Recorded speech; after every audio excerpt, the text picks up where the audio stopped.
The little girl sat completely still at the edge of the gymnasium, her small hands folded neatly in her lap, watching 40 other children chase each other across the polished floor, while streamers and foil balloons caught the light above her head.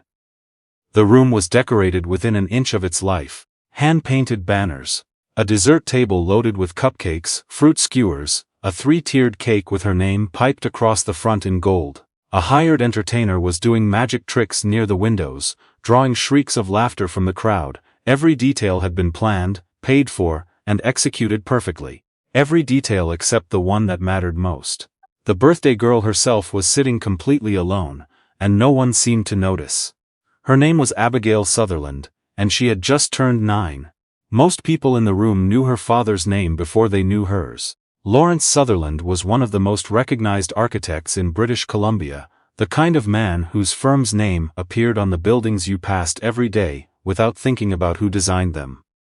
Community centers, hospital wings, the glass and timber library that had won a national award 3 years running. He was methodical, precise, deeply respected, and, if you asked his daughter, almost never home before she was already asleep. Lawrence had lost his wife, Carol, 4 years earlier. Pancreatic cancer, diagnosed in autumn, gone by the following spring. Abigail had been 5. Old enough to feel the absence with her whole body, but too young to understand it fully, which in many ways made the grief stranger and longer and harder to name. Lawrence had responded the way men like him tend to respond, by working, by planning, by making sure every material need was not only met but exceeded. Abigail attended a good school. She had a warm bedroom filled with books and art supplies. She took swimming lessons on Saturdays and piano on Wednesdays. She never wanted for anything that could be purchased, arranged or scheduled. What she wanted could not be any of those things. The party had been Lawrence's idea, a grand gesture to make up for the quiet, understated birthdays of the past few years. He had rented the community hall, hired the caterer, sent out 40 invitations to Abigail's classmates, brought in the entertainer, ordered the cake from a bakery downtown that had a 3-week waiting list. He had stood in that same gymnasium 2 hours earlier, with his arms crossed, surveying the setup, and told the event coordinator it looked wonderful, and it did look wonderful. From a distance, everything looked wonderful. But Lawrence had also invited 3 colleagues from the firm, who were in town for a Thursday meeting. He'd rescheduled to Friday as a compromise. They'd arrived early, parked themselves near the refreshment table, and gradually absorbed him into a conversation about a municipal contract in Kelowna that was apparently too complicated to pause until Monday. Lawrence kept glancing toward the room, reassuring himself that Abigail was fine, that kids needed space, that a good party ran itself. From where he stood he could not see his daughter's face. Abigail had tried. That needed to be said plainly, because it is easy to look at a child, sitting alone at her own birthday party, and assume shyness or stubbornness, and neither would have been true. She had gone to the kids from her class. She had stood at the edge of the relay race being organized near the stage. She had smiled, and waited to be waved in. But Abigail walked with a pronounced limp, the result of a hip dysplasia surgery 2 years earlier that had corrected the structural problem, but left her with a gait that made running difficult and uneven ground, genuinely risky. The relay race involved quick pivots, sprinting between cones, competitive scrambling. The children organizing it were not cruel. They were simply 9 years old, building a game at speed. And they built it around what their bodies could do. Abigail stood there for almost a full minute, before she quietly turned and walked back to her chair at the edge of the room. She didn't cry. That was the part that would stay with people who noticed. And very few people noticed. The part that made it worse somehow. She just sat down, folded her hands in her lap, and went very still. That was when Kenneth Adair saw her. Kenneth was 37 years old, a widower from Burnaby who had driven 40 minutes to this party because his son, Theo, 7, gap-toothed, currently somewhere in the middle of that relay race, had been placed in Abigail's class 2 months ago, when Kenneth moved the two of them closer to his mother after his wife, Sheila, died in a car accident on the Sea to Sky Highway 14 months before. Kenneth was not part of this community yet. He did not know the other parents well. He had been standing near the back wall with a paper cup of lemonade, the particular alertness of a solo parent at a kid's event, half relaxed, half scanning the room for his child, at all times. When his eyes landed on the girl in the chair, he had spent 15 years as an occupational therapist. He knew immediately what he was looking at, not a shy child, not a sulking child, not a child who had chosen to step away for a moment. He was looking at a child who had tried to participate, failed to find a way in, and retreated not with anger, but with a kind of resignation that no 9-year-old should already be this practiced at. He recognized that stillness. He had seen it in rehabilitation rooms, in hospital waiting areas, in the particular posture of someone who has decided not to ask for anything, because asking has stopped feeling worth it. He put down his lemonade, scanned the room until he spotted Theo, still running, still fine, and walked across the gymnasium toward Abigail's table. He pulled out the chair across from her and sat down. Not looming, not crouching, not doing the thing adults sometimes do where they bring their face too close and speak too loudly in a performance of gentleness. He just sat, level with her. "This your cake?" he asked. She blinked at him. "Yes, it's a good cake," he said. "That's a lot of gold writing. Is that actually edible, the gold part?" She looked at the cake then back at him, surprised to be asked a real question. "I don't know," she said. "I think so. The bakery said so." "I'm skeptical," he said pleasantly. "My name's Kenneth, by the way. I'm Theo's dad. Theo is the one currently winning that race over there by cheating, I'm pretty sure." Abigail looked across the room. Theo was indeed cutting a corner around one of the cones with cheerful shamelessness. Something shifted in her face, not quite a smile yet, but a softening around the eyes. "He's fast," she said. "He's fast and he has no conscience about it," Kenneth agreed. "Happy birthday, by the way. 9 is a good one." "How do you know I don't?" he said honestly. "But I feel like it should be." And then, because he was a person who paid attention to what children needed, rather than what they were supposed to need, he said something else. He said, "Are you okay over here?" It was such a direct question. Adults almost never asked it that plainly. They asked if you were having fun, or if you wanted more juice, or if you'd tried the cupcakes. Kenneth asked if she was okay, and he looked at her while he asked it, and he waited for the actual answer. Abigail looked at her hands for a moment. Then she said very quietly, "I wanted to do the relay race." But she glanced down at her leg. She didn't say anything else. She didn't have to. Kenneth nodded slowly. He didn't say "I'm sorry," and he didn't say "that must be hard," and he didn't say "maybe next time." Instead he was quiet for about 4 seconds, which is a long time to be purposefully quiet, and then he said, "Can I ask you something? Do you know the game Shipwreck?" She shook her head. "It's a calling game. You call out a command, crow's nest, walk the plank, starboard, port, and everyone does an action. Some of them are seated, none of them require running. You can play it standing or sitting, and it's honestly more fun when people are sitting, because then it's harder to be late on the command." He paused. "Do you think the entertainer guy would let us suggest it?" Abigail studied him with the careful assessment of a child, trying to determine if an adult was actually serious. "You could ask," she said cautiously. "I could," he said. "Or you could, since it's your birthday and you have more authority here than I do." That did make her smile. Just a small one, a surprised one, but real. The kind of smile that meant something. Kenneth walked with her across the gymnasium, to where the entertainer was wrapping up a card trick. He introduced Abigail as the birthday girl.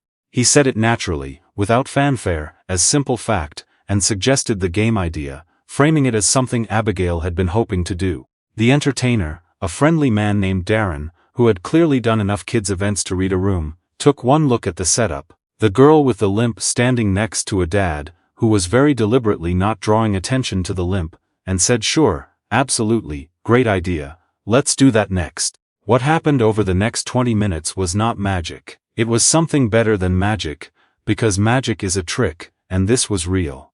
Darren called the kids in from the relay race. He explained Shipwreck, with the enormous enthusiasm of a man who fully believed the game he was introducing was the best game that had ever existed. He put chairs in a rough circle, so that some kids were seated and some were standing, and none of it was sorted by ability. When he called captain's quarters, everyone had to touch the chair they were sitting on or standing next to. When he called man overboard, everyone had to grab someone's hand. Abigail stood near a chair at the edge of the circle. By the third round, 2 girls from her class were standing beside her, because that was where the good position was for port. By the 5th round, one of them had grabbed Abigail's hand for man overboard, without thinking about it. And they were all laughing, because Darren was eliminating people, with the theatrical injustice of a game show villain. By the 7th round, Abigail was laughing so hard, she had to hold onto the chair back for balance. And her face looked entirely different than it had 20 minutes ago. From the far side of the gymnasium, Lawrence Sutherland stopped talking about the Kelowna contract. He did not stop because someone called him over. He did not stop because the entertainer made an announcement. He stopped because, across a crowded room full of noise and movement and children, he heard his daughter's laugh. A specific laugh. The one she made when something surprised her into happiness.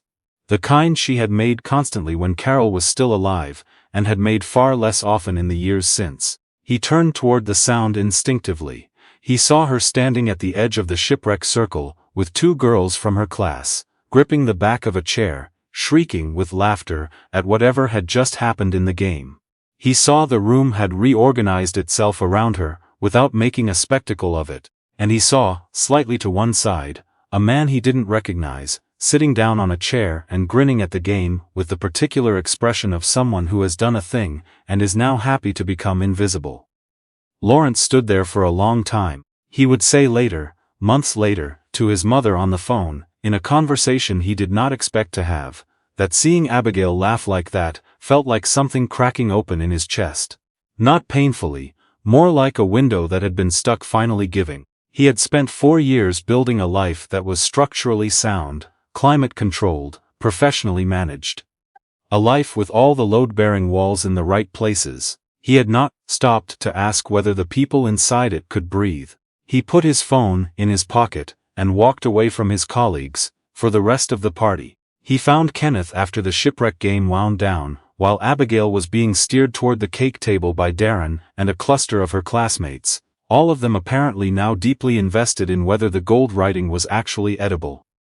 "You're Theo's dad," Lawrence said. Kenneth nodded. Kenneth Adair. "Sorry, I hope it was all right that I suggested the game. I should have asked you first." "No," Lawrence said. He stopped. He was not a man who struggled with words professionally. He presented to city councils, chaired design reviews, negotiated contracts in languages that weren't his first. Standing in a community gymnasium in front of a man who had just done something simple and devastating and necessary, he lost the words anyway. "No, thank you. Genuinely, I didn't see her over there, I should have seen hers."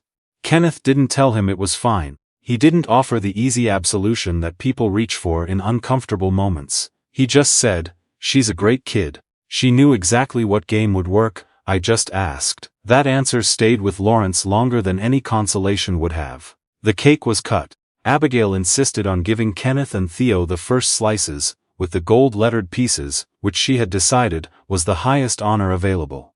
Theo ate his in approximately 45 seconds, and then asked if there was more. There was more. There was a great deal more. Because Lawrence had over-ordered the way, he over-ordered everything.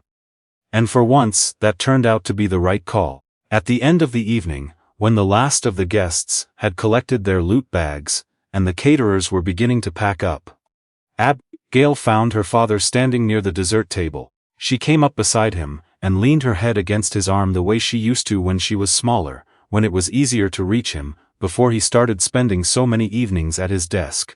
"That was the best birthday," she said. He looked at her. "Yeah, Kenneth taught me shipwreck." "I know. I saw. He didn't make it weird," she said, which was perhaps the most precise 9-year-old assessment of emotional intelligence Lawrence had ever heard. He put his arm around her. "No," he agreed. He didn't. In the weeks after the party, Lawrence did a kind of quiet accounting of his life, the informal, private kind that happens in the car on the way to work, or at the kitchen table after Abigail is asleep, or in the 10 minutes before a meeting when the mind goes somewhere it wasn't supposed to. He thought about all the times he had told himself that providing well was the same as being present. He thought about all the birthday dinners he had made reservations for, instead of cooking himself. He thought about the relay race and how he had not known Abigail had been standing at the edge of it, wanting to be waved in. He did not flagellate himself. He was not that kind of man, and self-punishment had never struck him as a useful renovation strategy. But he started making different choices. He blocked Thursday evenings in his calendar, and told his assistant they were non-negotiable. He started cooking on Sundays, badly at first, improving slowly, Abigail serving as the most candid food critic in British Columbia. He came to Abigail's next swimming lesson, and sat in the bleachers instead of answering emails in the parking lot. He watched her in the water. She was stronger than he'd realized. He also reached out to the City of Burnaby's Parks and Recreation Department, a contact he had from a project 3 years ago, and asked whether they had any interest in a pro bono design consultation focused on inclusive play structures. He said he had been thinking about it for a while. That was technically true. He had been thinking about it since the drive home from the birthday party, which was a while if you measured it in the unit of how fundamentally something had rearranged his thinking. The consultation became a project. The project became a partnership with an occupational therapy network. That partnership, and this part is worth saying plainly, involved Kenneth Adair, who, it turned out, had spent a decade advocating for adaptive recreation design in Metro Vancouver and knew the landscape better than almost anyone. Their professional relationship came first. The friendship followed naturally, the way real friendships between adults usually do, not announced, just gradually present. Theo and Abigail, meanwhile, had already decided the friendship question for themselves. They were in different grades, and had different friends and different interests, but they had a standing agreement about shipwreck that involved whoever lost 3 rounds in a row having to admit the gold cake writing was probably not actually edible. The verdict, incidentally, was still disputed. Lawrence's mother, a practical woman from Prince Edward Island, who had watched her son move through the years, since Carol's death, with the careful, controlled grief of an engineer who trusts nothing he cannot measure, told him on a phone call that he sounded different. Different how? He asked. Like you're somewhere, she said, instead of just, near somewhere. He didn't know what to say to that. He said, I think that's right. She asked what had changed. He thought about Kenneth walking across a gymnasium with a paper cup of lemonade in his hand. He thought about a 7-year-old cheating at a relay race, with no apologies. He thought about his daughter gripping the back of a chair, laughing so hard she couldn't stand straight, not because anything had been fixed, but because someone had taken 30 seconds to ask us a small question, and actually wait for the answer. Someone came to a birthday party, Lawrence said, and sat down. His mother was quiet for a moment, then she said, well, that's something. It really was. The following September, the first of the new inclusive play structures funded through Lawrence's firm's partnership was installed at a park in East Burnaby. It was not flashy. It did not win any awards, though it was nominated for one. It was designed to be used by children who ran, and children who rolled, by kids who needed sensory boundaries, and kids who needed open space, by the ones who could climb to the top platform, and the ones who could not, and who needed something worthwhile waiting for them at the bottom. Lawrence had insisted on that last point in every design meeting. Something worthwhile at the bottom. Not a consolation element, not an afterthought. Something genuinely good. The park opened on a Saturday morning in September, with the particular low-key energy of a community event that nobody had really publicized. A few city councilors, some neighbors, a small group of parents and kids who had drifted over from the farmer's market.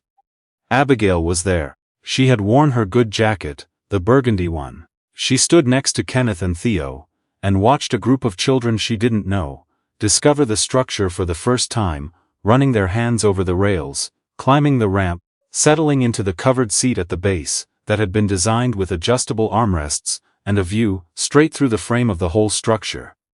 A girl of about 8, who used a walker, made her way carefully to that seat. She sat down. She looked up through the frame of the structure at the other kids, moving above her and around her.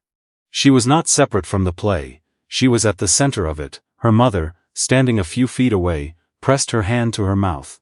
Abigail watched this and said nothing.